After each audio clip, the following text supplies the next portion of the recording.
out there. Oh, there's Joe. Hey, there's Joe, blending into the scenery over there. So, Joe, if you have a question or you need a form, just simply raise your hand, and Joe will get you a form, and then you can put that question on that form, and then Joe or Don will get it up here to Sharon and Ken. So, all right, without any further ado, gentlemen, if you want to come to the podium, you can for your opening and closing, or you can stay there, whatever you want to do. So, Josh.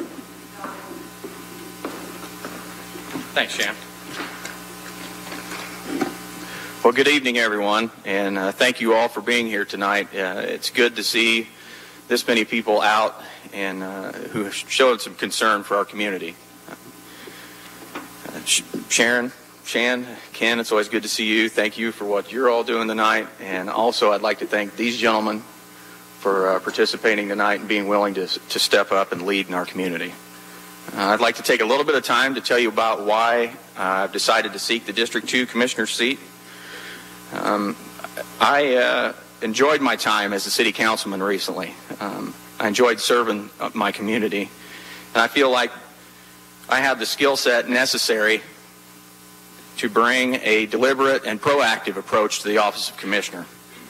I feel like through my professional experience, my political affiliations, and the personal relationships that I've built with the folks in our community, that those things will enable me to be able to lead from day one. I will seek out all available information on any topic that presents itself in front of the commissioners, whether for or against. My decision making will be comprehensive and efficient, and it will always represent the public's best interest. I will work hard for the people of Clinton County as I have before, and I will be a leader who is consistent and thoughtful. I'm ready to serve you again. Thank you. All right. Thank you, Josh. Oh, probably want these. Okay. Yeah, there you go. These are yours, Joe. Thanks. All right. Next up, we're going in alphabetical order. So, Corey Boyles. Corey?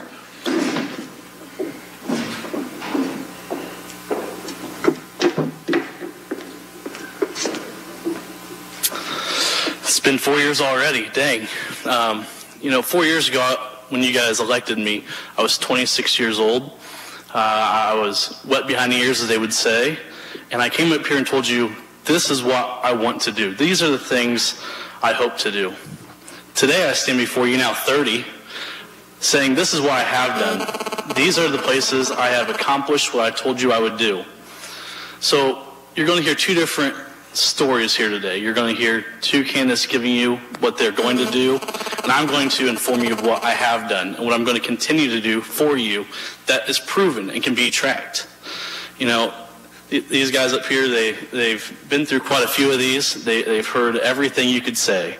They've told you hopes and dreams that people will give you, but I'm going to give you solid facts of what I have accomplished and how I have used your tax money to the best ability that we possibly can as a county entity. When you vote, was it May 3rd? It's not November, right? When you vote on May 3rd, just remember, has the decisions he made been good for my tax money, or has the decisions he made been wrong? And if they're wrong, by all means, vote against me. But if what I have done so far has been what you think your tax money should be used for, then you have no other option to keep with what's going strong. Thank you, everybody.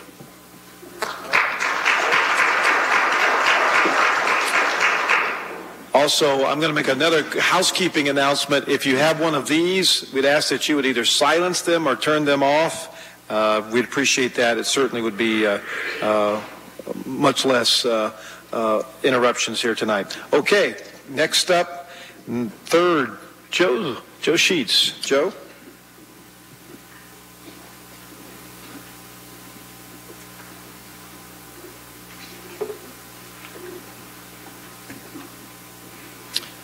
I want to thank everybody for coming out tonight. Also want to thank Wilo, the Chamber, Clinton Prairie for hosting this. My name is Joe Sheets. I'm running for Clinton County Commissioner, District 2. I've been a lifelong resident of Clinton County. My family had as a small business just north of Frankfort, Sheets' Market. As I grew up, I followed my father, who taught me good, hard-working skills, as well as being respectful to other people. I also graduated from Clinton Central High School, and during that time I worked for a small farm during school. After that, I got out of school. I went to attended Purdue University and studied agriculture. After that, I actually started working for a large hog farm. They also had corn and soybeans as well. My lifelong dream was to be in law enforcement, and during working for the hog farm, I became a reserve deputy for Clinton County and served 6 years. And right after that, I was hired by the Frankfort City Police Department and retired after 20. After that, I decided to still be involved in law enforcement, so I applied at Clarks Hill and got on as a town marshal and worked there for a little over 2 years. For the past 15 years, I owned my own business, JBS Welding, and I attended Ivy Tech and got my certifications. And then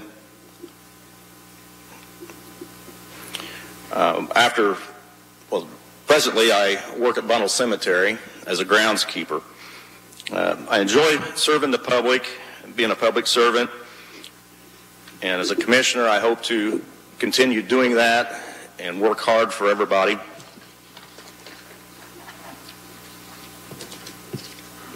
Thank you.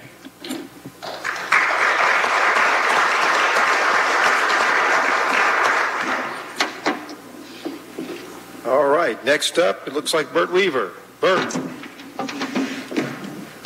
I will also remind folks that Jason Wilhite is our timekeeper tonight, and we have the soccer scoring card tonight. It's yellow and red. So yellow, start winding her down. Red is, well, we're going to kick you off. So no, but we'll be nice. So Bert. So if I'm colorblind, what do I do? Well, if you're colorblind, you're in trouble. All right. Well, first of all, my name is Bert Weaver, and I am running for commissioner for District 1, and I presently serve in that position now. First of all, I want to thank the Chamber. I want to thank the news media for doing this tonight, Clinton Prairie for hosting us, and most of all, you people coming out, spending your time to listen. And I also want to thank you to the candidates that are standing here. It's very tough to stand here and sort of on the cuff tell you where we are. First of all, I'm the proud son of Jim and Mary Jane Weaver. My mom is not wearing a name tag because of her pacemaker, but I hope that she is supporting me at this point. I am a lifelong resident of Clinton County. I married Carol McKinney Weaver now over 45 years ago. Carol is a retired school teacher here. She taught for the Frankfort school system. I have 2 children, Ryan and Lindsay, and I'm a proud grandpa of 6 grandchildren. I want to give a special thanks tonight to my wife, who in the past 3 years has supported me during the commissioner's time that I've served. It is a challenge to the wives and to the people behind the scenes. I also want to point out some things that have happened. In my first term, my first vision was to foster better city and community county accountability, communication, and cooperation. The Times has ran several ads in the last couple of years to where that has been done. WILO has also made several statements about the fact that how the partnership has gone well between the city and the county. That too has gone well. Manufacturing leaders have commented to me specifically about how well we have communicated with the community and the manufacturing people. I believe that I have been an instrumental part of that. Another vision that I had was economic development. As most of you know, I was one of the negotiators that negotiated with ConAgra multiple times, in fact over 20 times, to convince them to move to Frankfort, Indiana. One of their senior officers told me after they made the commitment to us was real simple. I asked, and the question was, why did you choose Frankfort? They explained to me that we were a small community with big town, and sophisticated mannerisms. So I was one of the officials that helped build 375, along with getting the state to give us an additional $500,000 of revenue to build that. So those are some of the things that I stated in my early career that we have done. And I thank you for your time also.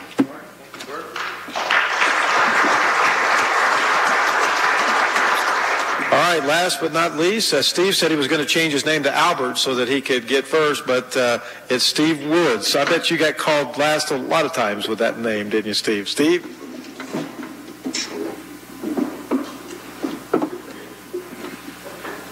I thought maybe I had a chance with the Sheets and Hewitts and Weaver, but I'm still alphabetically challenged here. My name is Steve Woods, and I have been your county councilman at large for 4 terms. I have been able to see a lot over that time span, but most what I have seen is what sacrifices, so on, as the others have already said. Our families have given up a lot of time of areas where we need to be, but we had meetings to go to. And I want to publicly thank my wife and my family for allowing me to have that kind of time. It is a sacrifice for all the families that's involved. I have been married to my wife, Vicki, for 46 years. I have 2 sons, Eric and Matt. 2 daughter-in-laws that are teachers here in town that are my daughters. I have 4 grandchildren that are great to me, and they're the world, and that's why I'm serving my time as well as the other gentlemen. We want to see that we could hand this down to our families. But a little bit more about my history. I served 2 terms and a partial on the Utility Service Board and was past president of the Service Board in the 1990s, just coming out of the ice storm that everybody can remember. I served the 16 years on the council, 16 years on the area plan. I have a member at the Community Christian Church. Ties all around, and I think it's very serious that we work forward with items to make things better. The things that we have done, multiple multi-million-dollar projects from the time I have started, I have been able to be a part of, and I'll get into that as we move through our time. He just flashed me red, and I know that's bad. So thank you very much, and I want to thank everybody for having me here this evening also. Thank you.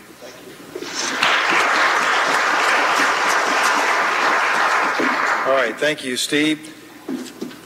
All right, we're going to begin with our questioning. These are 1-minute answers, and Sharon, we'll start with you. And unless the question is directed toward one of you, as either Ken or Sharon will denote, I will call on which one will be answering the question to start with. So since Steve went last, we'll start with Steve unless you have a directed question, Sharon. Okay, well, this is a question. We'll typically indicate if a question has been submitted versus one that we've just decided to ask on our own. This is one that was submitted. It's directed to Commissioner Boyles.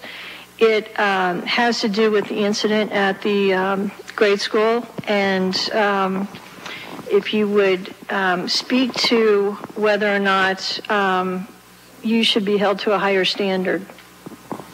Well, I think everyone should be held to a higher standard, but, you know, the incident has really died down except for you ran the story 4 times. You're the only person to run the story. Journal Courier didn't find it. Wilo ran it once and found out there wasn't much of a story. So this is your question, but I'll answer it. So there was an altercation. I'm not going to go into detail about who it was or what happened, but, you know, I have a right to not get hit, to not get attacked, to not have violence said against me. And in order to stop that, I did not fight back. I did not strike the person. I held them until someone could come and separate us. So was I held to a higher standard? Yeah, I didn't fight anyone back. But I'm also not going to let someone just come up and punch me in the face or do whatever they want without cause. All right. Nick. This question is going to be for all of you, and this comes from the audience. The fairgrounds is a southern gateway to the county seat, yet it has been let fall into a state of disrepair. How would you approach to improve this? All right, and we'll begin with Steve on this one.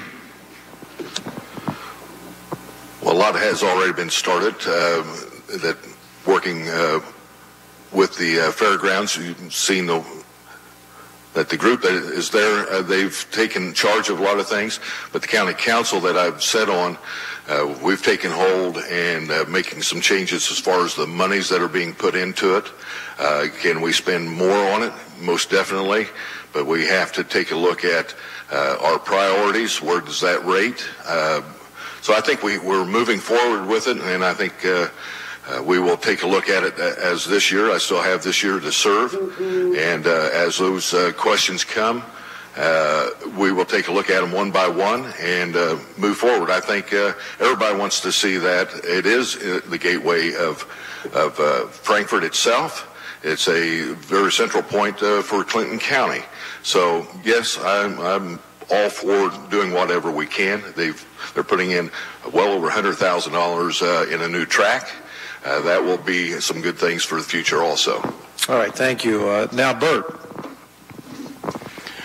Yes, most definitely. The fairgrounds is very important to our community, and it's one of our gateways that comes in here, but most of all, it serves a lot of people. It serves a lot of youth, and it serves a lot of other activities from our community that we profit from. Yes, this year, for the first time, the fairgrounds received a $180,000 grant for the track. That's the largest grant the fairgrounds has ever done. Last year, as you know, the fairgrounds got plagued with some poor weather that I'm sure the Fair Board group could not control. But at the same time, we've also put a new roof on the 4-H building, and we've done many other things to that site, and I think we will continue to do just that. It's something that hopefully can grow and continue to be profitable for the community in the way of what it does for our youth and our leadership. All right, Joe. Yeah, I think we need to maybe form a committee to find out what needs to be addressed first, and then, you know, as monies, you know, are there, try to get it looking like a nice facility out there. I don't think that you know, we did go overboard on spending money, but we do need to make it look nice. Is a very good asset to the county, and I think that's what maybe should be done. All right. Let's see, Josh. That's a subject that I have a very large interest in. I live right across the street from it, so I've got a front row seat for everything that's going on over there every day. And I can tell you there has been lots of activity there, especially recently. They're doing some work to improve drainage. Right now, I believe they're starting to work on the track. At least it appears that way. I don't know that for sure, but so yeah, there's always some kind of event going on at the 4-H building. So it would have, one idea I would have was to maybe to make some improvements on the buildings over there, maybe upgrade or even build a new one. If there's that kind of a demand to use it, we could increase our revenue and put back into that facility by having more room to have more events. So all right, that would be my take on that. Corey. You know, from the time we took office, this has been something people have talked about. We've actually had a switch in fair boards, and everything that we've done so far has been to make the fairgrounds better. When the switch originally took place, we had just wanted to bring more people in to help. So I think the first step we got to do is make sure that the volunteers know how they can help. You know, we talk about we want volunteers, we want people to help. They got to know how to get there and to get the help, you know. We got to look outside of just the initial groups that are out there, you know, harness racing, homemakers. We got to get people just from the community that want to be a part and want to have a nice fair to come out and give some effort to making it a better place. We've put money into it. We have money there. We've done things. Now we got to get the footwork in there to actually get the things done quicker.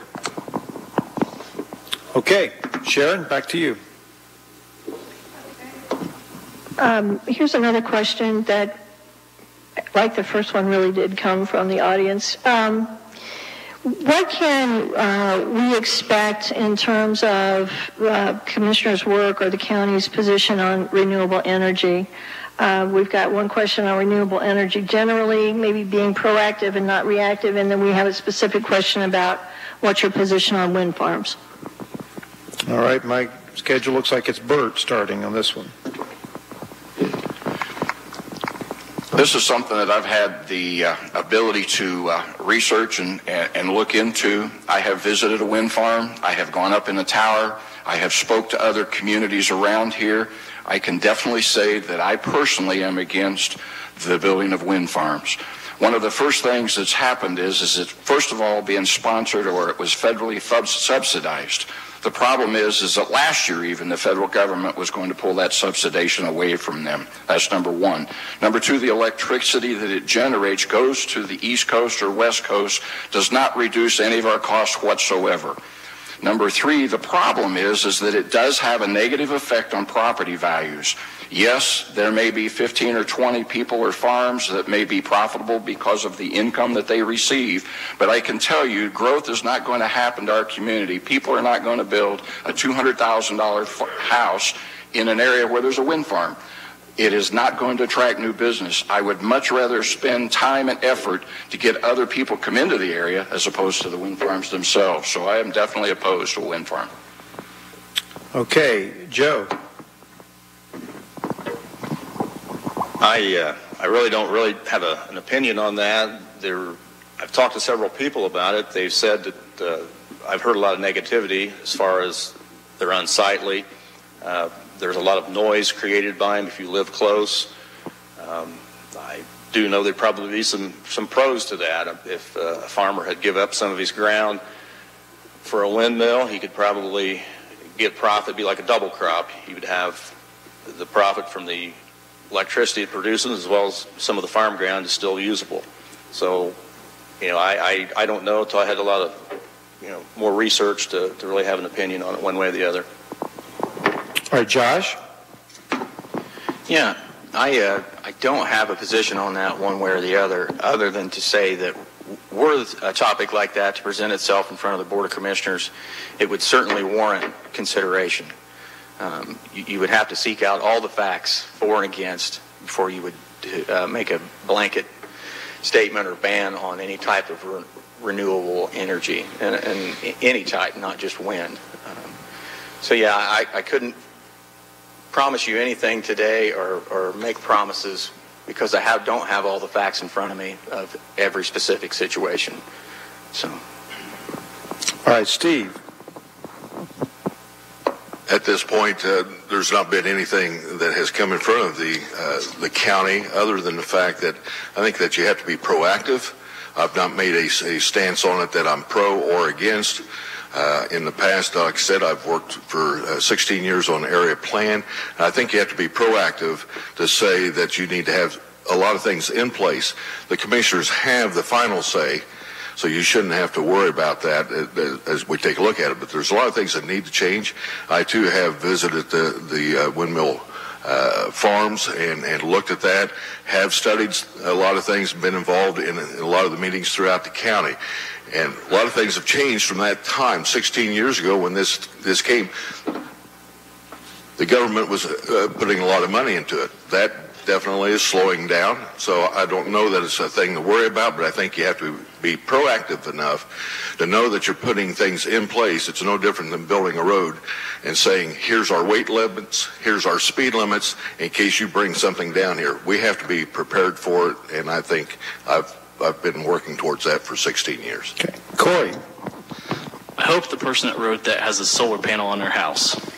And the reason why is my parents had a solar panel on their house most of my life. And that is where they saw the greatest savings on their utility bill that they could possibly do at the time. I voted against wind farms. I voted against them because there aren't facts. It's so heavily lobbied that you'll find something, you'll think it's fact, and then you'll research and find out it's paid for by a wind farm company. Then you'll find something else, and it'll be from people that live by them, that don't like them. So the fact is, there are no facts that you can just hammer down and say, this is a fact. It's a lot of opinion. It's a lot of pros and cons based off who's going to profit, who's not going to profit, who's going to look at it, who's going to hear it. When solar's much easier. You can have it on your own house without any of my say-so. You can take it upon yourself, put a solar panel on, and see savings instantly and have a renewable source immediately. All right, thank you. Ken. This is for all of you. What is the biggest issue in your mind facing the county, and why do you feel that way?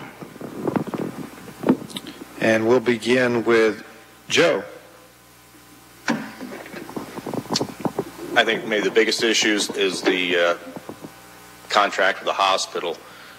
We need a hospital in the county. If we don't get something done with that, we're talking about the growth of the county. People's not going to be here, not going to come to the Clinton County if there's no hospital. And I think that's the biggest thing right now. In order to get growth, we've got to make it a place that somebody wants to come to, and health is everywhere. I mean, there's people sick everywhere. And if we have to have some place to stop, maybe just to get patched up to move on, but we've got to have that in order for the county to grow. So I think the hospital is the biggest thing that we need to work on. Okay. Corey? The hospital is a big issue, but none of us will have a say in it. The hospital has the option of a 10-year renewal, whether we like it or not. They can sign it, and then we're stuck. So that's an issue, but it's not the biggest issue. I think the biggest issue we're looking at right now is sustainability. We just recently started getting out of the golf course business. We had rental properties that cost $40,000 a year. We had some ridiculous spending in IT. I think we need to look at how can we keep sustainability so that every year the county council isn't coming to the commissioners and saying, we need to cut 100,000 or we need to cut this. We need to look at ways we can keep our pocketbook in check to make sure that we can continue services like EMS, continue services like the Sheriff's Department. We need to look at ways we can keep sustainability going without having to overspend. And that's the problem we've had, is overspending and not being sustainable in our spending. Josh. Yeah, Shan. For me right now, the biggest issue I see us facing as a county is our EMS. They do the best with what they've been given to work with, but I believe there is a lack of coverage there. We don't have adequate personnel. And I say that because at this time, there are fewer ambulances available in 2016 than there ever have been in the history of Clinton County EMS, or EMS in Clinton County for that matter. One way I would propose to afford to be able to enhance that would be to bring back our interfacility transfer ambulances, which would produce some income that would offset the extra emergency equipment and personnel. And I know there's a market for it, because the day the county quit doing that, 3 different ambulance companies showed up and the hospital contracted with a private carrier. So. Okay, Steve. The hospital has definitely been on the forefront and will continue to be for a while. I have served on the hospital team for 12 years and worked through their last renewal, and we'll continue to work through that, and I believe that we're going to get where we need to be going and have an end point. But a lot of this is tied together. We need to make this work for the community on several fronts, for a hospital that we need, for EMS, how we afford it. And EMS is very important, as Josh has already said, and I would like to see us expand further and to have such as a substation setting at 38 and 39 in between Rossville and Mulberry, where we can move the ambulance crews easier in between locations, whether it's to Frankfort, Mulberry, Rossville, and other areas. Make that also a possible substation for the Sheriff's Department. I think that would work very well. That's something for us to look at here in the future. Space, yes, that's a problem. I think we will continue to work at that. There's not a fixed item what needs to be done with that at this point. A lot of work needs to happen. All right. Bert. Well, first of all, I think the hospital obviously has been a concern, But as Steve indicated, the answer is the hospital has a 10-year right to renew their contract. So at this point, there is no negotiations. The facts are they have an option to renew their contract.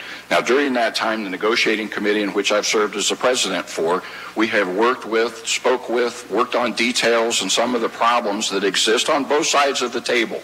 And that negotiation is going still on today. I don't believe we're going to have a hospital pull away from us. We're still going to have it. Number two, it's been mentioned that what's our problem? Well, our problem is our growth and our income. We don't have enough money to do the things we want. And it's amazing. We have to increase our income. We have to increase our growth in this community, which is the smaller things a lot of times that make the big difference. You know, they're talking about the EMS. It's kind of strange because I can remember fighting the last 2 or 3 years where we've tried to increase things and we've had the EMS budget cut. It's imperative that we have some responses with people, but at the same time, we don't have the money. All right. I believe Sharon, right? Okay. When you talk about not having the money, one thing that obviously factors into that is economic development. Raising the tax base, attracting more people to live in the county, so we've got more property taxes coming in.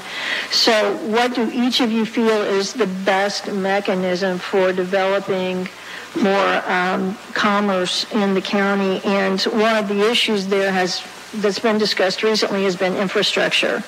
And what would you be willing to do infrastructure-wise if the city would require increases that the county might be asked to help with? All right, we'll start with Josh.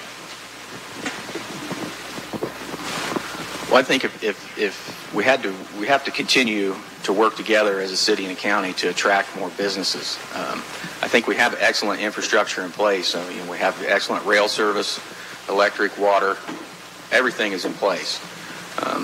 There is one area that they are lacking in, and that is the ability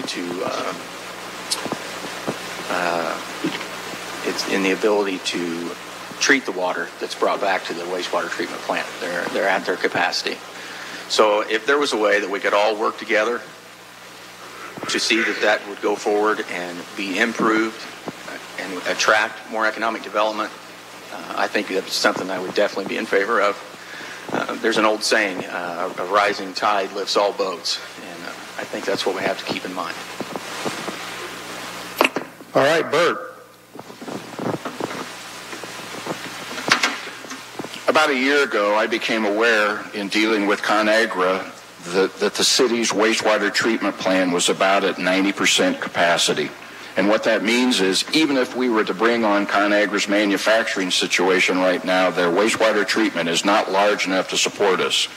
I also became aware of Michigan towns struggle with wastewater treatment. They are struggling and being charged by NDOT and by all types of requirements that the small cities can't afford to do. Kirkland is in the same boat. Mulberry's in the same boat. So about a year ago, I asked our economic group to start putting together some thoughts on how we can incorporate the entire county so that maybe we expand and help the city in expanding the wastewater treatment. So the point of could we bring in a 500 or 600 employee manufacturing company today? We really can't, because we can't take care of their wastewater treatment. So to spend thousands of dollars soliciting somebody makes it a little silly when we probably have some infrastructure we need to take care of first. All right, Joe. Well, I too think that we need to go together with the small towns, use some of their monies as well as the city's money, and maybe create some type of larger facility to handle more wastewater, and that would promote growth in the small towns as well as the city, and maybe we'll invite new factories into town if they could see that we could handle more and have a bigger capacity. So that's what I think maybe should happen.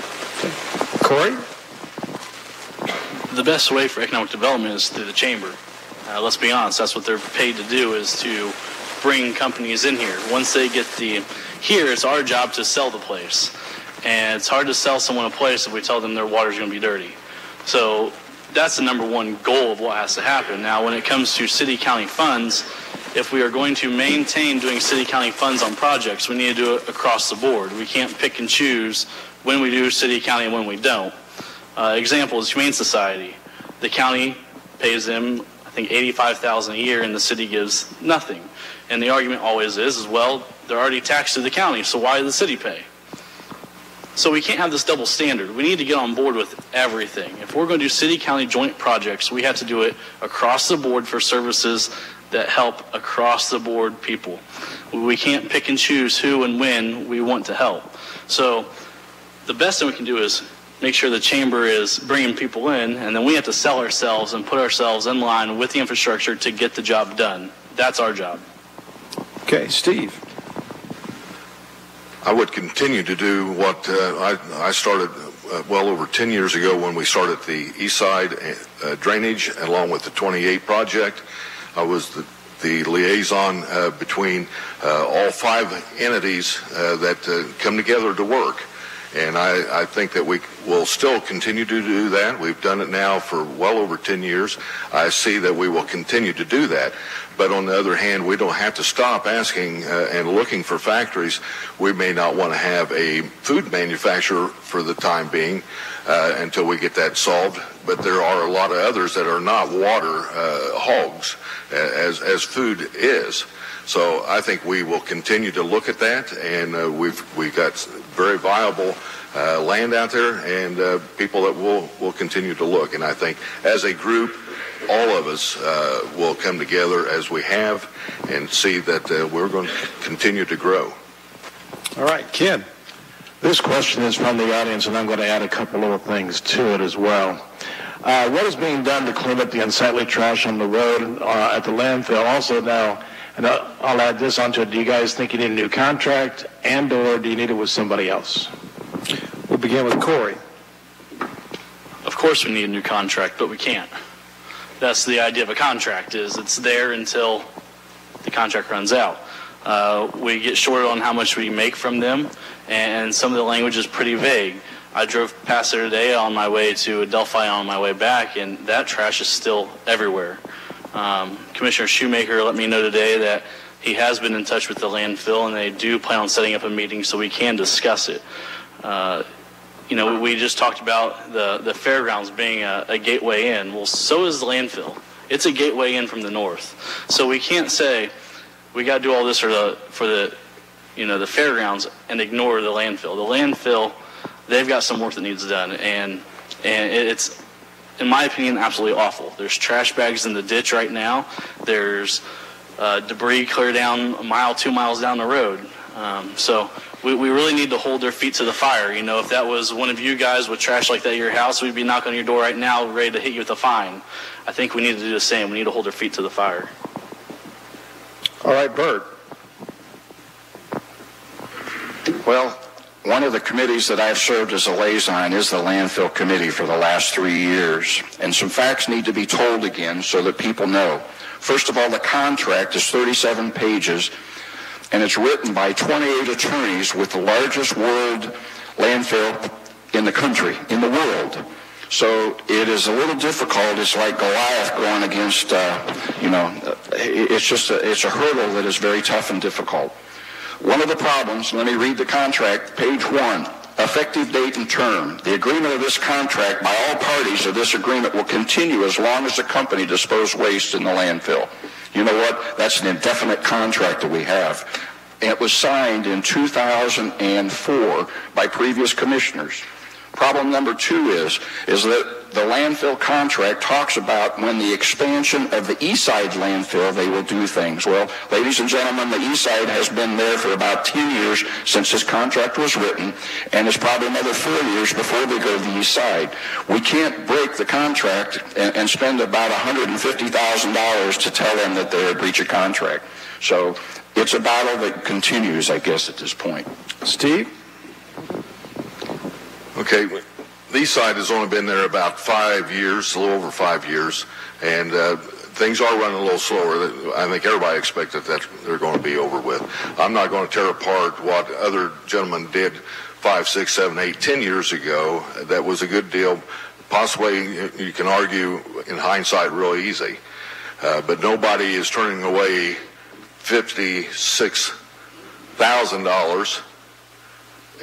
It doesn't happen. So, Can we clean it up? I think we already have laws in place that can clean them up. We have no problems going after some of the homeowners. Go after them. You have a fining system. Do that. That's what I would look at myself. Use the tools that we have the best we can.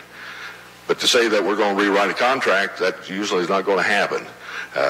Now, if they break a contract, more than certainly, we'll take care of that. As a commissioner, I would expect that.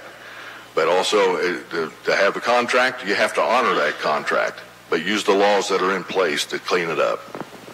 Okay, Joe. I, too, don't like driving by there, seeing trash bags blowing everywhere. I don't really know a lot about this, the contracts with the county.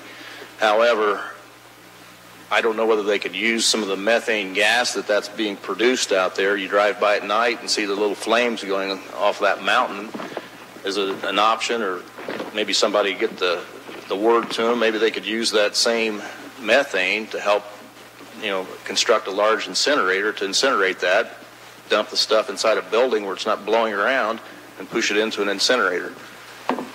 I don't know if that's an option or not, but that's an idea. Okay. Sharon, I believe it's back to you.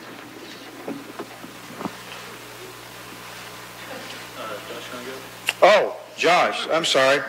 I guess I had marked you off already. I got a step ahead of myself, Josh. Sorry. Hey, no problem. Well, it sounds like we're not going to break that contract anytime soon unless, we hire a mountain of lawyers ourselves and spend a lot of money. So what I would suggest, and I've been thinking about this lately, is, I would echo some of the other statements these gentlemen have made that, everyone else is held to a certain standard, and it would appear we're not holding them to the same. And if we don't have the capability of holding them to the same standard, then we either need to produce ordinance or resolution that will allow us to do so. They haven't necessarily been a good neighbor because they're not picking up their trash that's going across the road or going down the street and getting into their neighbor's yard. So we could sour the milk, so to speak, a little bit and make this place not so hospitable for them to exist. All right. Thank you. Glad I got you in. All right. Now, Sharon. Okay. This goes back to the question on the hospital. And it's kind of a twofold question. One from the audience is to ask Commissioner Boyles, you had used the word stuck with the hospital, and someone would like for you to explain what that means. But my question to tag on to that is the question of, we talked a little bit about city-county partnerships, and you mentioned that it's, your tack is pretty much, it needs to be all or nothing. And I'd like to hear what everybody else has to say about that. Okay, and we'll begin with Steve. Well, first, Corey, can you just explain what you mean by stuck? Okay. What I mean stuck is we are the landlord. We own the building. We are the ones that have to deal with it. If St. Vincent wants to leave and it was their building, they could sell it to someone else and make a profit. If St. Vincent leaves, we're stuck with the building finding someone to replace it. Now, are there people out there that probably would want to? Sure. But we haven't crossed that bridge yet. So right now we're stuck with that building. You want me to finish the other part of the question too? Or? No, Steve would start on it. So basically what it is do you think if there's a project that the city, it looks like it would benefit the county as well, do you think those projects need to be all or nothing? You either get in with the city on everything they ask, or do you think it's okay to pick and choose what seems to be best for the county? Well, the big ones that we've done already in the past, we've been equal partners. Obviously, each thing we're going to have to take one at a time. But the big items we need to take a look at. There's maybe some splits that need to take place, and we've worked some of those deals out, and to actually where some of them now are turned around, where it was 60-40, 60% for the county, 40% for the city, but annexing all the factories in changed the dynamics of that, and it's the opposite today. But that was built into the contracts that and agreements that we've done, and I think we will continue to do that. But look at Ivy Tech. Look at Central Dispatch. Look at EMS, adding paramedics, and so on. We've had great gains. over the last 10, 12 years. And I think we're going to continue. This is probably the best I've seen now 16 years, actually over 20-some years of working with city and county. The best possibilities to work the best projects are right now. Josh. Sharon, could you repeat the question? Just so that I'm clear. Well, it was just one that came up when Commissioner Boyles mentioned the, if the city's not going to pay part on the Humane Society, why would we get involved? And I took that as an all or nothing. So do you think that either the county should get invested in everything that the city requests, or that the county's fine just choosing its partners? I would have to say you got to take that on a case-by-case basis. I think in scenarios where the services are shared or the need is shared amongst county residents and city residents, then it's certainly something that would warrant consideration. And I think when they don't share the need, such as, for example, the city provides trash pickup and the county does not have that kind of service currently, that would, so not every scenario would be, it wouldn't be an all or nothing for me, I guess is what I'm trying to say. So and as far as the Humane Society, I would have no problem asking the city to help with that. So. Okay, Bert. Well, I think we have to be careful in how we do things anymore. It's not us against them. We're not a battle with each other. We live here in a community together. First of all, like Mr. Wood said, I believe that in the last 2 or 3 years, we've bridged that gap to where we are working together, and we've actually brought back some equalness on both sides. If we don't grow as a community, we're in trouble here, people. We can't stop thinking about fighting the other city or fighting them because we don't have this or that. We've got to grow internally. I think everything has to wait on itself, too. I think, like Mr. Hewitt says, it's a case-by-case deal. I think Ivy Tech was a great thing and a great partnership, and the city and the county have to. I think we've worked hard to keep the golf course afloat at this point in time, and I think we have to. The hospital is used 65% by the city and maybe the rest by the county, but it doesn't make any difference. If I'm sick, I'm coming from Michigan Town or Frankfort, I have to go to those facilities, and I think it's equally important for all of us, depending on what the situation is cash-wise, to work together. Okay.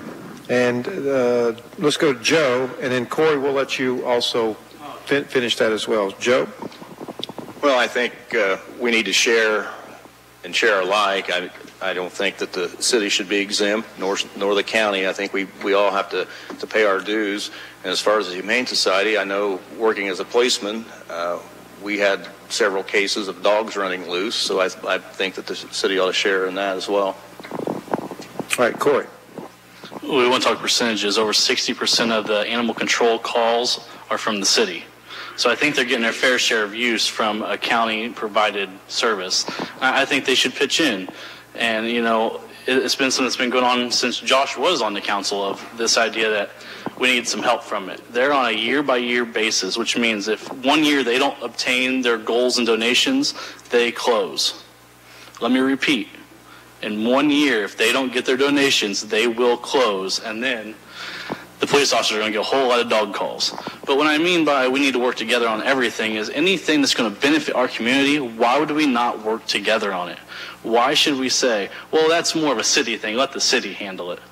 Because I am over people in the city. So why would I want to help the city people the same as I want to help the county people? My district is the city. So when I say that, I don't mean it's a us versus them. I mean, let's get this together. Let's make sure we have an understanding that if it's going to benefit all of the community, let's both get involved instead of saying, let the city handle it. They won't ask us this time. Okay. I think it comes back to Ken. This question came from the audience, and this is for all of you. What is your position on the Parkview home? All right, we'll begin with Bert. Well, I first of all think Parkview Home is something that we will continue to support as long as I'm a commissioner. I believe those that need our assistance and help, that the commissioners themselves are charged with taking care of the county and those people that need that help. Second of all, I believe Parkview has done very well based on the numbers that they have. 3 years ago we had some battles and some issues. We've had those come through. Fortunately, the county, although some people were hurt at the time, the Parkview situation itself, the leadership is excellent. They're happy out there. There's not been any problems. We're maintaining the building in the manner that it should be. Medication is being served to those people that need it on a regular basis. We have changed the food so that they're getting their meals at the right time at the right place. So I believe that has been a positive thing. All change is not bad. Sometimes you have to go some tough times to maybe get better. And I think we are at that point at this point with Parkview. All right. Joe. Well, I think it's the right thing to do to continue to fund the Parkview. I had a sister that had Down syndrome, and we couldn't care for her, and that was a place for her. And having a kind of hits me in a personal way not to have that. It's the right thing to do to fund that and to keep it going. I think the community needs it. You just don't want anybody thrown out on the streets. So I think it's something that we need to have. Corey. 3 years ago, how the change happened, I will wholeheartedly, till my dying day, say was not done the right way. But what we have now with Chris Overman, he has been very good to work with. Suggestions I have made about changing from having a QMA to administer and set out all the medication to going through an actual pharmacy that does it and sends it to us already in concealed packages. He did it without question. So I'm split because of how it happened, but I will fight for as long as I can to keep it here. It's been a part of my family. I remember going out there as a little kid playing pool. So it will always be here as long as I'm a commissioner, but I think we just need to make sure that we are trying to cut those costs while keeping the same benefits that they've had for years. That's their home. That's not our home. That's their home, and we have to remember that. Josh. Yeah, as long as it's economically feasible and it's being ran in an efficient manner, it warrants being there, and it warrants the commissioner's support. So yeah, that's something that, like I said, if it weren't impeding anything else the county had to provide, like public safety, then sure, it's something I would support. Okay, Steve? I've got a long history with it. Being a kid in the 50s, I sat in the kitchen a lot of times when my dad made milk deliveries and bread deliveries there, and I didn't think anything about it at the time, and then think about years later the responsibility that we have to take care of our citizens, the less fortunate. That is a heavy responsibility. It is a very costly responsibility, and I think we will continue to look at that. A lot of things have happened that have streamlined some items. It's been pretty cost effective, but it is costly. But I think we just have a duty to take care of the less fortunate. Can we be better at it? I think we can always strive to work at that and to make things far better for the people. And it is a amenity that maybe might lend for some other growth later on. We don't know. We just need to think outside the box a lot of times, and this is one of those that needs to be looked at outside the box. Okay. All right, back I think to Ken, right? Oh, Sharon, okay. It's my turn to wake up. This has to do with the courthouse space problems. What is your personal recommendation, or from the seat you currently occupy, in terms of solving the courthouse's space needs? Going to start with Joe.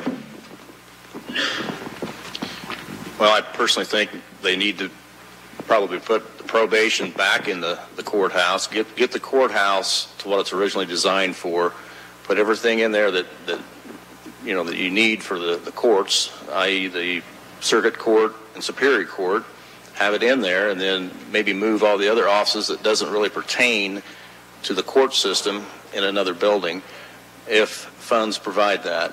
I wouldn't want to go out and have a bunch of undue taxes for that, but if there's a way to do that efficiently, without raising a bunch of taxes. I think that's how it ought to be handled. That way you have the court system right there for probation as well as Superior and Circuit Court. It'd make it more convenient. Josh. Yeah, I would agree with the sentiment that it would be nice to have all the government offices housed in one building that weren't necessary or directly affiliated with the courts. That's what the courthouse is for. And the rest of our county government offices are kind of spread out all over the place. And, you don't see that a lot in other communities. They have government buildings. So that would be something that I would certainly be in favor of looking at, as long as it weren't to become financially burdensome on the taxpayer. Okay, Steve? It's an item that we've been looking at now for several years. Is it cost effective? That will remain to be seen yet. I've visited several annex buildings in several counties, one being Brown County, and they spent $5 million. And it would be smaller than what we would need. So we're looking at, if we would build a new building, probably going to be upwards to $8 to $10 million. We're going to have to look at how we would afford that, whether you'd have to do a bond issue. We need to take a look at it. I believe that we are running out of space. Can we push it a little bit longer? Possible. It's not optimal by no means, especially for several of our offices that are out. It's nice that we've been working some offices closer together. Some were in Old Stony, temporarily not now, but both city and county and area plan are still together in another building at this point. So I can see that if we can get the buildings and get offices together, that would be a great thing. We've got a big parking lot that we need to utilize, and I think we could do it downtown, but a lot of studies going to have to take place. All right, Corey? I've been one of the biggest supporters of doing a county annex. We say, can we push a little bit longer? We can, but I bet Nancy Ward would disagree when it rains in on her office or some of the other horrific things that have happened to her while she's been in the building she's at now. We put area plan together because they work better that way. So why do we not have community corrections and probation together? Why do we not have them in the court system with the other courts? It doesn't make sense to have 4 different buildings that all do kind of the same thing and that you need to kind of bounce around sometimes. That's why you take all your taxpayer type things, your assessor, your auditor, your treasurer, you move them together. Then you move all your court stuff together. That way, when someone has a court issue, they just go straight to the courthouse. You don't have them going back and forth past people that are just there to pay some taxes. You keep them nice and separated. Everything's together. The efficiency will go sky high through what we've had so far. All right, Bert. Well, I think the county has definitely outgrown its space, and we've known that for quite some time. But we are afraid sometimes to take that step. 3 years ago, when I first became commissioner, I became aware that Regions Bank building was on the market, actually in a bid auction situation, and we could have bought that building for $150,000. That building and the parking lot and behind there would have been a big asset at $150,000. At that time, the council chose not to support us moving forward with that request. The sad things are now that we will probably end up buying some building and tearing it down for $150,000, and because of necessity, we will be building a new building somewhere for additional space. I think that it's a necessary thing. I think it needs to be close. I agree that those departments need to be together.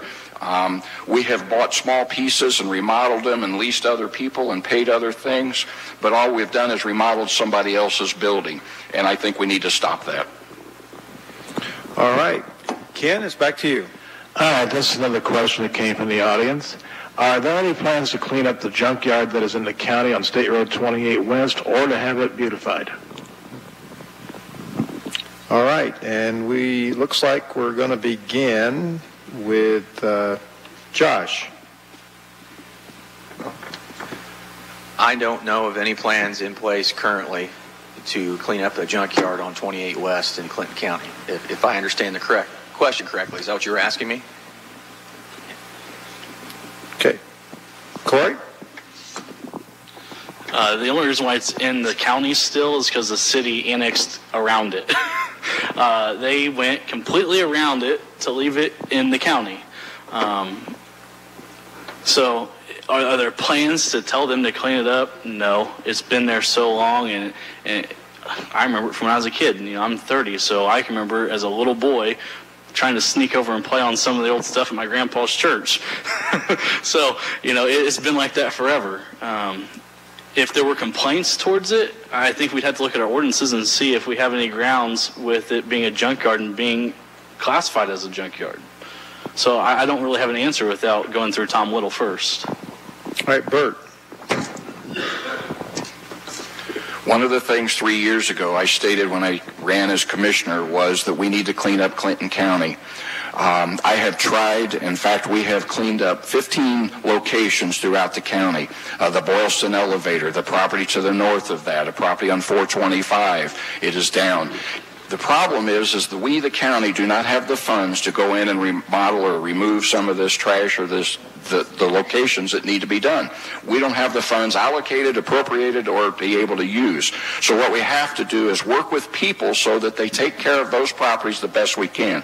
Like I said, we've remediated and cleaned up 15 of them. The one that we're talking about with that specific, I believe it needs to be addressed, no different than the Cyclone elevator needs to be addressed, and many others in our community. But the facts are, I think we have about a $4,000 budget. You can't mow very many yards for that kind of price. Okay, Steve.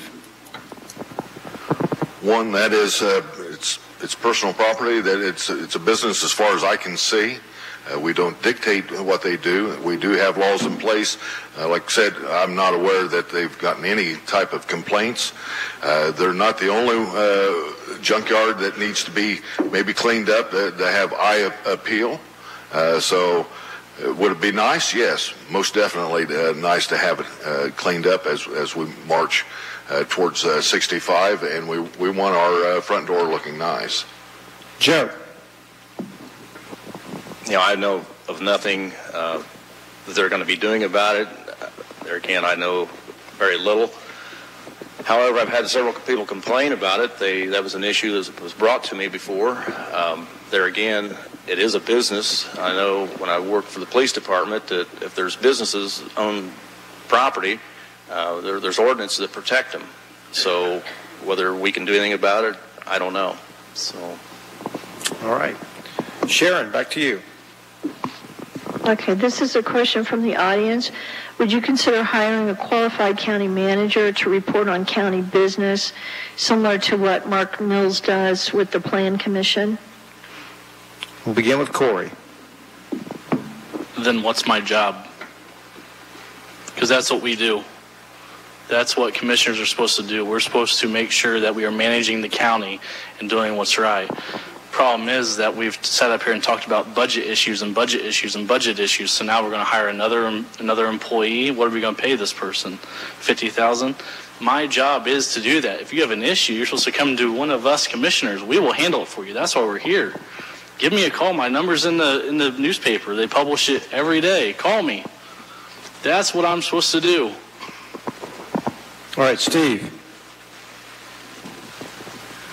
Larger counties, I believe some are doing that. I don't believe that is necessary for Clinton County by no means. It's not a full-time job to be commissioner, although a lot of time is spent. A lot of time is spent in all the different elected offices. But to bring somebody else on to make the load lighter for 3 positions, no, I'm not interested in that aspect. Joe? I don't think it's necessary. It's going to be a burden for the taxpayers because we'd have to budget more money. I think, as Corey mentioned, that it's the job of the commissioners to handle that, and I think that's what should be done. Bert?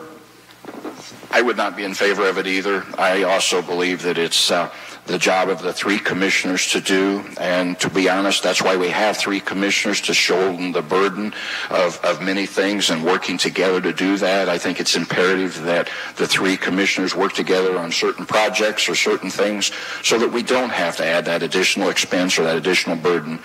And anytime you have another employee and there's a disconnect, so I would be against doing that. Josh? I would have to agree. As strapped as the budget is right now, I don't foresee that being an option anytime in the near future. We're a situation to arise where we were flush with cash and we were extremely busy and we had the population like other places. Certainly that would be something you would want to consider. I would never just make a blanket statement as no, we're not going to. You have to remain open to everything. But as of now, I don't see that on the horizon. All right. Comes back to you, Ken.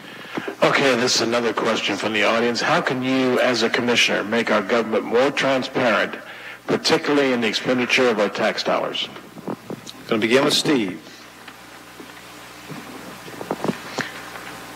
There's a couple items. As far as transparency, I would personally like to see each one of the meetings videoed.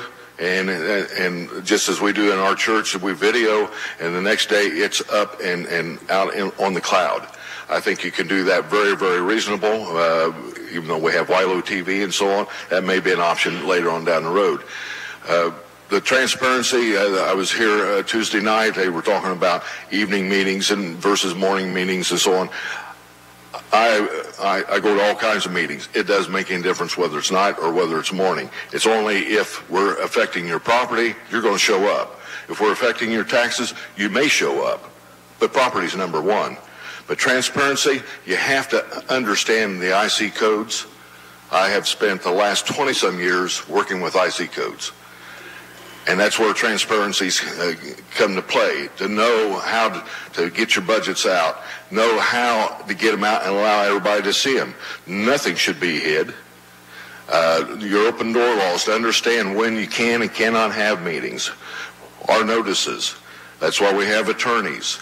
You got to use all of it. But communication. I think we can do far, far better with our communications and allow people to understand how their taxes are spent. And they said, I'll guarantee it's going to be about the most boring show you've ever watched. But if you want to know what it is, it should be able to be there, and it should be archived to come back. And if I misspeak, you should be able to go back and archive it and find out and say, no, that's what you said. All righty. Joe. I, too, think maybe if they move the meetings around a little bit, rather than just in the morning, maybe move maybe half of them of an evening, that would give maybe people that work, third shift a chance to attend some of the meetings, to be able to find out what's going on with the county. I think maybe that would be a start. I don't know other than that. Josh? Yeah, I think there's several ways, and a lot of them have already been mentioned about how you can improve transparency. And I think that should be part of the commissioner's job, is getting the word out and being open to things like having meetings at different times, seeing if it'll work out. And if it does, you would continue, and if not, certainly you could go back to what you were doing before, and it never hurt anybody. I know that when I look for information, I go to the courthouse, and I'm one of the odd folks that are interested in this, specifics like the budget. So I go to the auditor's office. A lot of that information is also available online, and I go get it at Indiana Gateway. So getting the message out about where things are available, where to find them, how to use them would be something I'd certainly be interested in. Okay, Bert. Well, I think we do a pretty good job of transparency, and I think our society has gotten to the place where it's easy to say it, but it's the same thing. In fact, the majority of the people sitting here tonight are the same people that were at the council's forum just the other day. The information is ready and available. All you got to do is go and ask. To have meetings in the evening, I've been there, seen it. It doesn't work. The other struggle is we financially have to pay those people that come back in there and make those reports in the various departments, and that's an expense of overtime that we struggle with. One of our problems is a state law with the commissioners, and I think this is a problem with the codes. Our commissioners can't get together to even plan or think about something, because when any two of us get together, that's an open meeting and we have to be careful of. So for us to plan and get together and think about things or make planning strategies of how do we do this or what do you think about that, we don't have the ability to do as commissioners by law. The two of us can't get together because that creates a quorum. Well, that's not good management when you can't communicate with people. All right, Corey. Steve, I take offense you don't think my meetings are entertaining.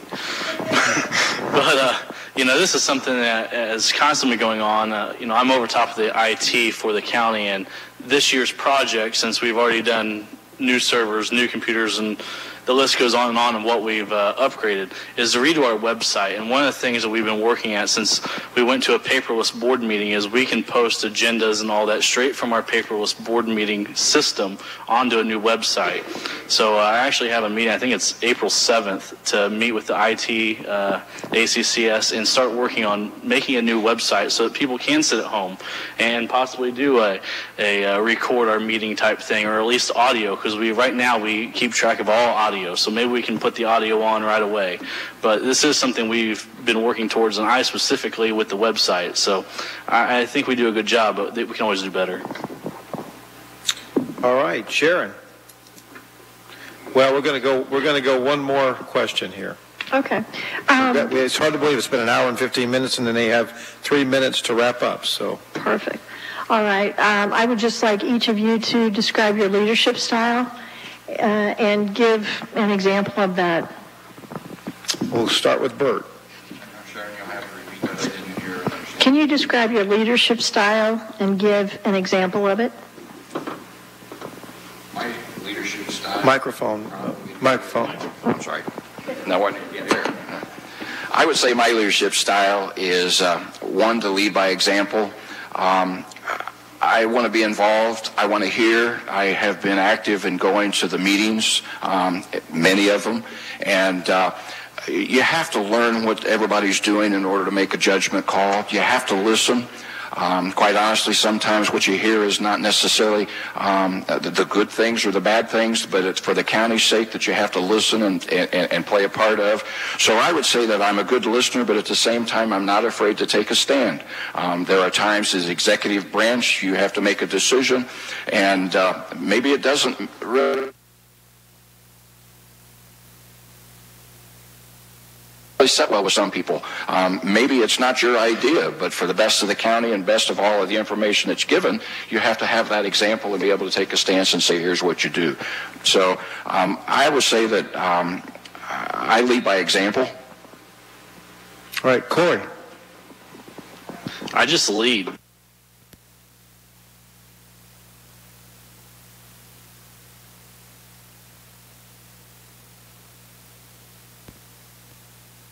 This council, and I brought the imaging up to state standards. From 2008, we didn't have any of our stuff backed up. If our courthouse burnt down, we would have lost juvenile records, child support stuff, tax information, all of this, because our computers weren't backed up. Our files weren't backed up. You lead by just doing and making sure people are on the same page as you, and that's communication. I've communicated to the council and the other commissioners what my goals were, and they followed, and we got things done. So I think the best way to lead is just step up and lead. You can't lead from the back of the boat all the time. Sometimes you got to get out front and just do it. All right, Joe. I guess I would say lead by example, and what I mean by that, as a sergeant at the Frankfort Police Department, you just roll up your sleeves and you get right out there and work. You're a working supervisor, and I think that let your subordinates know that you're willing to do things yourself, and they see that, and I believe that promotes good morale. And I think it goes neck and neck. If they see somebody as a supervisor doing things like that, that they'll be apt to do them themselves. All right, Josh. Yeah, I would have to say that my personal leadership style is I lead by doing the right thing, and that's by treating subordinates with respect. Once you establish that relationship with them, and in my experience as a professional firefighter, once they know that they have your respect and you're willing to work just as hard as they're going to work, that they will do anything for you. They'll run their head through a wall if they have to, and so that's how I lead. All right, Steve. I think my leadership style has hopefully evolved over the years, as I believe in buy-in. I believe in being able to go to the different entities as I have done with city, county, other departments. I believe that you need to allow people to grow. I commissioned a study committee to look at the city airport at that time to see if it was feasible for us to combine. And I asked a young man, Alan Dunn, if he would help chair that and be on that committee. He in turn took over my spot as president and does an excellent job. I think that you have to grow your leadership. You have to grow trusted in each one of your department heads, along with the employees that, you can show that you'll get out there and do it. That's always been mine. Have I gotten better at it? I certainly hope over the years I've gotten better at that. But I know it takes all of us to do it. All right. Well, we thank you very much for answering your questions tonight. We're going to end with a 3-minute conclusion, closing remarks. In the closing remarks, you can go back and address anything that was questioned or any questions tonight that was asked of you, or you can share whatever you need to share in these final 3 minutes. Steve, we're going to begin with you. We're going to go in reverse order. So we're going to start with you and then work our way back. So, Steve Woods.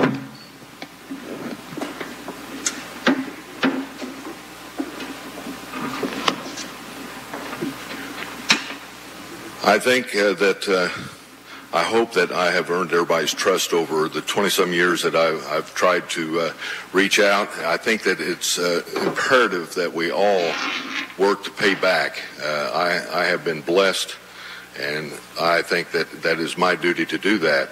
Hopefully, in doing so, that I am helping others to grow and to see. In my family, I see my boys reaching out to the community, and that does my heart well. I know my daughter-in-laws, they do it constantly too. That's been a motto, I think, for our family, and I hope to see that continue on, and I want to foster that with others. And I think as a commissioner I can do that. I believe it's important as the 4 years of president on the council, through the worst economic time of anybody that's sitting in here, bar anybody that may be a little bit older than I, and it was a tough time.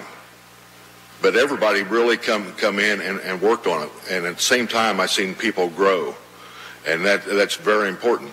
After 4 terms, I'm ready to step away. There are good gentlemen that are in the seats today.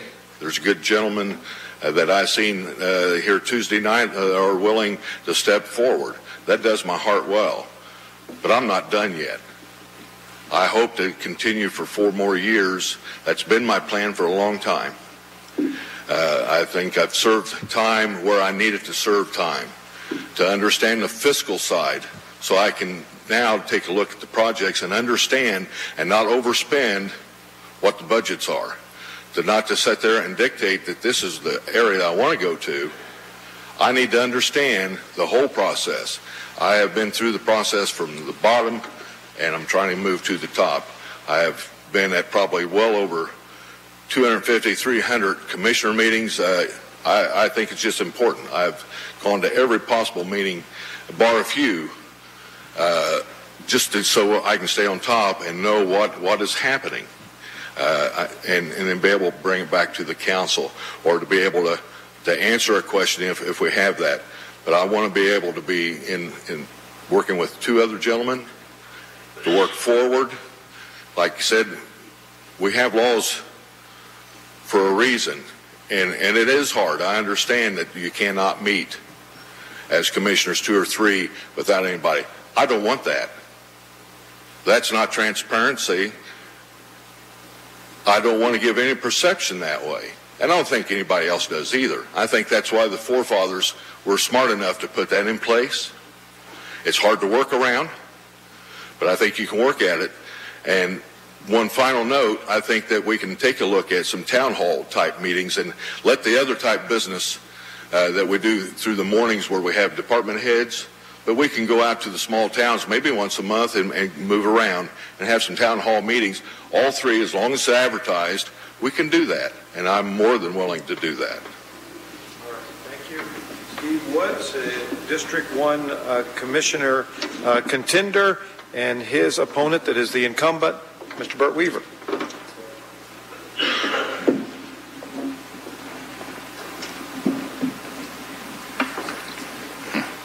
Dark back here.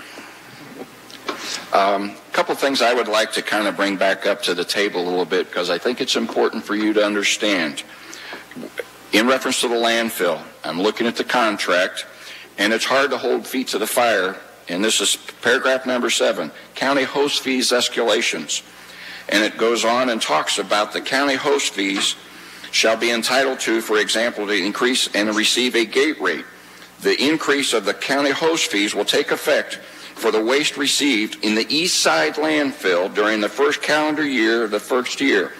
Now, the gate rate at that particular time was $32 per ton when this contract was written.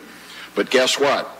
The east gate rate still is not open, and today they have been charging $48 per ton. But legally, we agreed 10 years ago that we would keep it at this and not increase it until the gate rate is increased. It's tough to go back and hold people accountable when there's a contract that should have been caught way before my time. Another thing that you need to know about is they agreed to pay us $10,000 per year for maintenance and repair and upgrade of the county-maintained roads of that landfill on the opening date of the east side landfill. So now 14 years ago, they agreed to pay us $10,000 per year. 14 years ago, you might have been able to maybe blacktop a half a mile. Today, it would be lucky to get 10 feet in blacktop rebid. So my point is the contract that was written shouldn't have been this. That's a big hit for us. And somebody should have caught that before we were there. I'm fighting with the landfill now on something that was done a long time ago. That's a shame, in my opinion. I also would like for you to know that these are the committees that I've served on since I've been a commissioner. Emergency Management Agency Chairman, Central Dispatch Liaison for the Commissioners, Clinton County Landfill Liaison, Clinton County Chamber Board, Hospital Negotiations Chairman, Property Tax Board Appeals President, Clinton County Board of Finance President, Local Emergency Planning, Big Cicero Drainage Board, Clinton County Insurance Program, Fair Board, Wildcat Solid Waste District. These are just a few of the operations that I've been involved with. Now, before I close, what I would like to mention is just these things. First of all, I have been in the mortgage and finance business for over 45 years. I've been in a management position all of that time, been responsible for 23 states and over 500 employees. Over the last 15 years, I opened up Mid-State Mortgage, Mid-State Insurance, and Mid-State Realty in Frankfort. I have recently retired from those operations. Contracts and contracts negotiations have always been a major part of my career in business, with holding commercial insurance license, my principal broker's license, all of which have been an asset to me in exercising myself as the executive of this community. You know, it's been a busy 3 years for myself, and I have learned a lot. I have strived to listen to all the parties and make decisions that would be best for this county. I have learned that as an executive, it is sometimes difficult to make those decisions that are agreeable to everybody. It's been my honor and privilege to serve, and I hope that I can continue to do so as we go forward in the next election time. Thank you for your time. Thank you. Our District 1 Commissioners, candidates, Steve Woods and Burt Weaver. Give them a hand here tonight.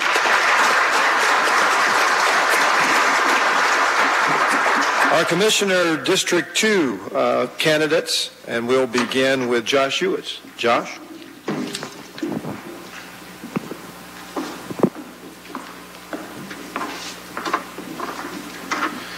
You know, I'm proud to live here in Clinton County. You know, as a resident with a young family who I'm raising with my wife, I don't plan on going anywhere. So I do have a vested interest in our prosperity. You know, when I become commissioner, if I'm fortunate enough, you can guarantee that I will not hesitate to become involved in all aspects of county government. I won't hesitate to ask the hard questions or buck the popular political opinion when I feel it's in the best interests of the residents. You know, I've dedicated my life to serving the other folks here in Clinton County, whether it be as a professional firefighter or as an assistant at our funeral home. I've been fortunate in my opinion, that I've been able to help people when I feel like they need help the most. And I've done all that. It was brought on by a sense of public service that was instilled in me at a young age by my mother. I'll never forget, she told me that I don't care what you do with your life as long as you're helping others. Don't take from society, give back. So that's why I'm asking for your vote. I'm ready, I'm willing, and I can help you.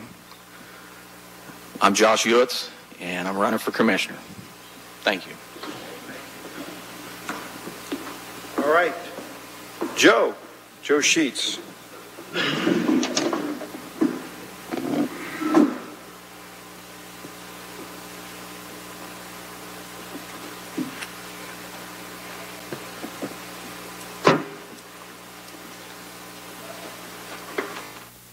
Trying to find a light to see. Blinded out there and come up here and in total darkness and blind. As a candidate for commissioner, my promise to you is that I will work hard and I will serve you with honesty and integrity. I'd appreciate your support, and I'm looking forward to serving the Clinton County the best way I can so that the Clinton County will grow and prosper. Thank you for coming tonight. All right, those are the two challengers. Our incumbent tonight for District 2, Corey Boyles.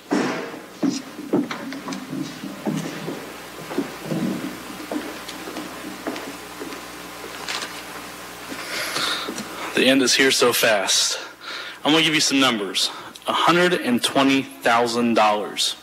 That's what I've reduced the year-over-year budget in the IT department since 2012. That means all the projects I've told you I have done while making a savings. Some of those projects include replacing all of the servers. They were old, they were not backing up. What we have now is a completely virtualized server. If you do anything on a computer, it backs up in 2 locations. So if a fire or tornado happens, we still have record. We brought up to compliance all of our imaging records with microfilming. It was not done since 2008. We have a brand new phone system. So if you call the assessor's office and then she says, well, you need to talk to the auditor, we no longer have to say, get your pen and paper. We can just transfer you. We have switched to a paperless board meeting, which means anytime one of the people in the courthouse puts something on for our meeting, we instantly get an update on our iPads or our phones that tell us there's been an update, check it out. Both of these things the city has started to follow. On top of that, we have brought numerous businesses into the community while I've been here. We've redone roads, we've kept up with paving, we've done gravel road dust remediation. We have also got out of the golf course business. That is something that was a deficit to us of between $20,000 and $50,000 every year. We have come to an agreement with the city to get out of that business. We're on the verge of getting out of the rental business to where we will no longer be renting properties. After Eastside Drainage, we have continued while being on the drainage board to improve all drainage for all residents of the county. We had the Prairie Creek watershed assessment. That's to shore up the creek beds of Prairie Creek. Was it a controversy? Yes, but we came to a compromise and got things done. I tell you all this because we need to look at sustainability in the big picture. The big picture is we can't always look at what's shiny and new. We have to look long term. Are there going to be increases? Yes, at times, but I am making sure that we do, with those increases in your tax money, to make sure that it will help you and help our community prosper. Now, I tell you all these accomplishments. I want to tell you some other stuff. While being a commissioner, I have been finishing a master's degree in public administration. I maintain a 3.9 GPA. My father died in January. Have I been going through a divorce for 3 years? I have. Have I been in and out of court over child support? I have. But I've accomplished every one of those things with life struggles. Most of you don't even know those things. But my track record shows that it does not matter what happens in my personal life. I get the job done, and I save you money in the process. Thank you. All right. So there we have it, our candidates for District 2, Mr. Josh Ewitz, Corey Boyles, and Joe Sheets.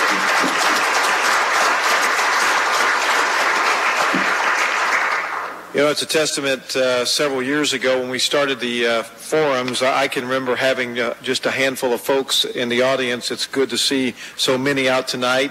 And because of technology, Mr. Boyles, we are able to even broadcast to hundreds more through television and radio. So we appreciate WILO TV. We certainly appreciate the Frankfurt Times, and certainly you, Mr. Ken Hartman. We appreciate you being here with us tonight. One final thought. Harry Truman once said, and Ronald Reagan took the quote and put it on his desk. In fact, it was the last thing that was packed in a box when he moved out of the White House back in 1988. And this quote was simple: we can get a lot more accomplished if we really don't care who gets the credit. And tonight you've heard one common theme: collaboration, partnership, cooperation. That's the way things do get done. I'm a living testimony of that happening here in our community when it comes to economic development. My prayer, my hope, and certainly the goal of all of us in leadership is to create more collaboration and more commitment to partnership and cooperation.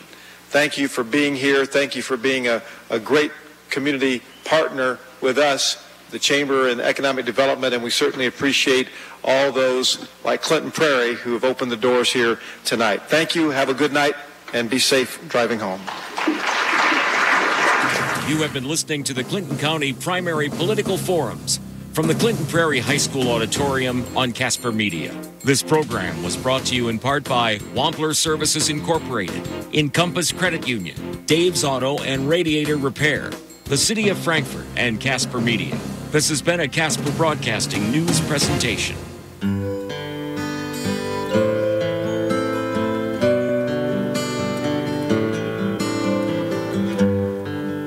Outside